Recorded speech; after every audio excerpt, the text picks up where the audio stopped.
Hey, what are you doing? I'm just downloading software from a torrent site. That's bad. Why?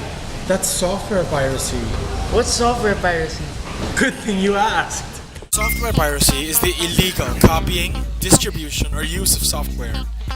It is done by distributing a software to multiple users without authorization. This is because most retail programs are licensed for use at just one computer site or for use by only one user at any time. What's a license? That's a really good question.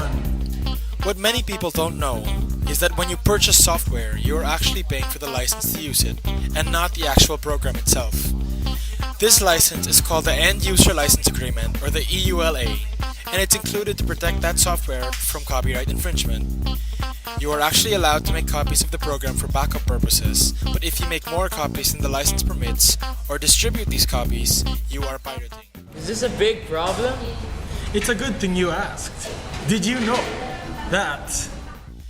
Over time, software piracy has grown to be a huge part of our society today. In fact, according to the Business Software Alliance, 36% of all software in use is pirated. One of the reasons why it's become so widespread is that there are so many ways to pirate software. One form of software piracy is peer-to-peer file sharing. An example of this is when software is downloaded from and uploaded to torrent sites such as the Pirate Bay, IsoHunt, Napster, and uTorrent. Another form of software piracy is the trading of disks and flash drives containing the software. Lastly, one of the most common forms of software piracy is making excessive copies of software and then distributing them to the public. Software piracy wrong? That's a good question. Software piracy is legally and morally wrong. Why? Well, first of all, when you pirate software, you abuse its license agreement, which is a violation of the law. Secondly, piracy is taking the work of someone else without their consent, taking advantage of it, and using it for your own benefit. That means you're violating the intellectual property of others, which is not only illegal, but also a form of stealing. Lastly, and most importantly, it is completely unfair to the software developers who spend so much time and effort creating the software. In fact, hundreds and thousands of dollars can be lost due to a single case of software piracy. Why pirate software? That's a good question. Because software piracy actually has really bad consequences. The Intellectual Property Code of the Philippines strictly prohibits software piracy. It gives the creator of the software the sole right to copy the program, adopt or translate the program, and rent the program to another person.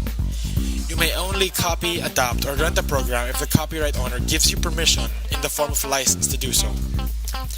Every time you purchase legitimate software, you will receive a license agreement that will state how to use the program properly.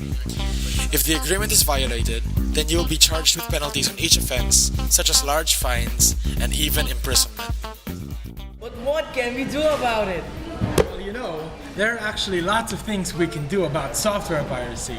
Now that you know all about software piracy, it's time to take action. First and foremost, buy and use only original software. Besides following the law, using the original has many benefits. For example, you're assured that you will have a genuine, fully functional copy of the software. Be wary when you purchase a program though. Always ensure it's not fake. Fake software usually has a significantly lower price, comes on a compilation CD-ROM, has no authentic packaging, and is without a license. Lastly, be sure to read the license agreement so you're sure not to commit software piracy at all. Just by doing these simple steps, we can make a difference, but we all have to do our part. You know all of this. I hope you never pirate software ever again. I promise!